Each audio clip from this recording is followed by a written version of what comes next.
Si Manong mag-ice cream, shout out yan. Bibili tayo ng tinapay with ice cream. O, tignan nyo guys kung anong gagawin ni Manong.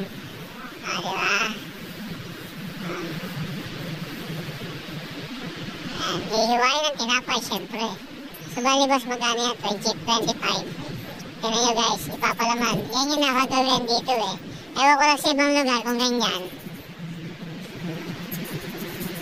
Kasarap kainin niya guys. Tignan nyo.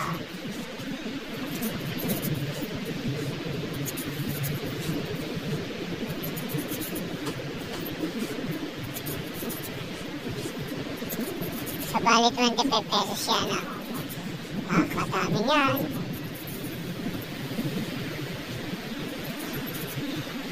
Diba? 25 pesos yan. Shoutout ko muna sir. Shoutout mo yung shoutout mo yung jowa mo dyan. Baka yan.